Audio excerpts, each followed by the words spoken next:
Breaking right now at 6, investigators digging at a home in Tarrant County connected to a little boy who went missing more than 3 years ago. Days after Richardson, police say they were forced to shoot a man armed with a knife who attacked people here at this bar.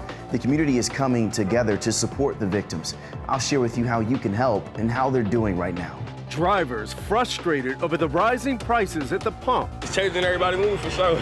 What the calls to suspend the gas tax could mean for you. I have 90-degree temps in my forecast and a little rain for the weekend. The details coming up. Well, the Wings got a thrilling win in their season opener. Now it's time to get you set for their sold-out home opener. That's coming your way in just a few minutes.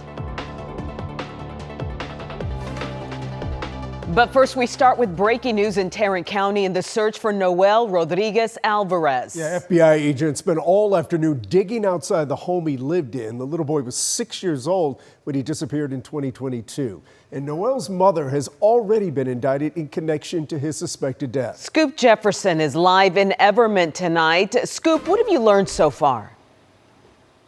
Well, right now we've learned that this is an ongoing investigation where Tarrant County Sheriff's deputies are guarding the house where this investigation has picked up again. Investigators here wrapped up just before 4 o'clock today in their search for 6-year-old Noel Rodriguez Alvarez, missing for 3 years, as you mentioned. This was day 2 for the FBI, Everman Police, and several other law enforcement agencies being back here at the family's former home on Wisteria Drive.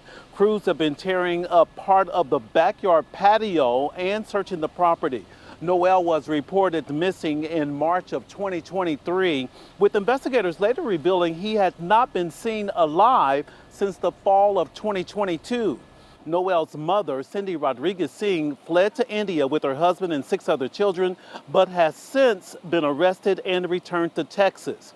The Tarrant County District Attorney charged her with capital murder, but just last month, she was found incompetent to stand trial. Authorities believe Noel is dead, although his body has never been found. People here in their old neighborhood told me what they would say to Noel's mother about his mysterious disappearance. Why run? If you didn't want the child, why don't you just give the child up for an adoption?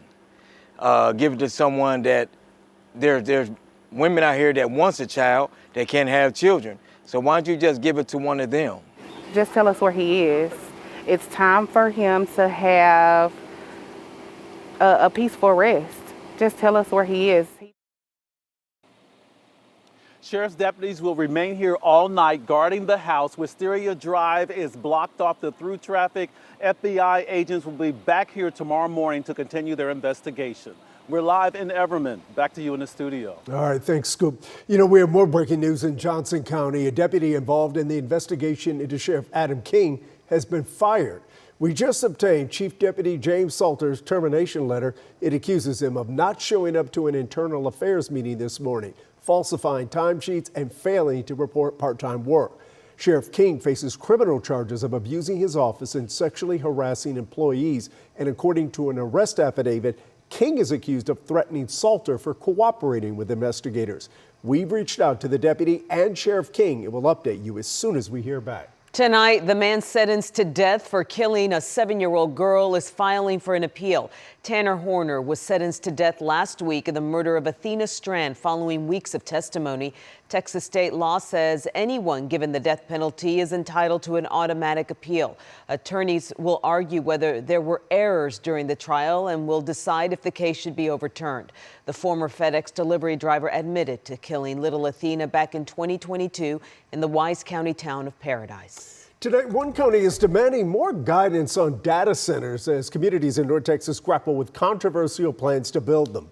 Henderson County commissioners just passed a resolution calling on the state to exert more authority when it comes to building data centers. Today's meeting was packed and several neighbors aired concerns with initial construction and how much water and power these facilities use. But the commissioners say local governments have limited authority to regulate them. We just saw this flare up last night in Red Oak, where the city held a meeting that stretched on till midnight. Neighbors pushed back on a proposal to build a data center about 20 miles south of Dallas, City leaders eventually approved that project despite the outcry. New details on a story we brought you as breaking news last night. We've learned a construction worker was killed when he was run over by an excavator in Rockwall County. The Rockwall County Sheriff says it happened yesterday afternoon in McClendon Chisholm. The worker, William Werner, died on the scene. We're told OSHA is looking into how this happened. We're just going to look at new inflation data showing prices rose nearly 4% last month, the highest in 3 years, and that's adding fuel to a movement to suspend the gas tax. Tonight, Kevin Reese shows us how it can impact what you pay at the pump.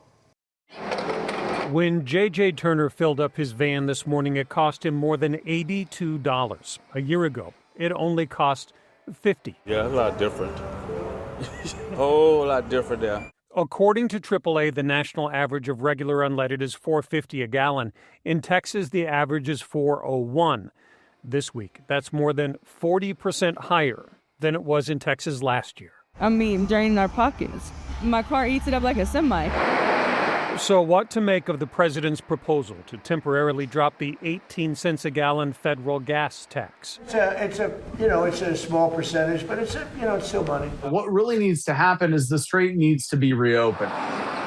Patrick DeHaan with Gas Buddy says the impact could be minimal, even if it is a gas reduction that Congress approves. And while consumers may see it for a period of several days, if the price of oil continues to go up as the strait remains closed, it could essentially be completely gobbled up by a rise in the price of oil. AAA reports the price of gas has gone up an additional 25 cents a gallon for the second consecutive week. According to Moody Analytics, the typical American household is spending $266 more a month on the same goods and services compared to a year ago. So 18 cents isn't much for drivers like Babianu. No, I need a dollar at least. At least a dollar. Meanwhile, crude oil prices were up several more dollars again today by more than 4%. In Dallas, I'm Kevin Reese.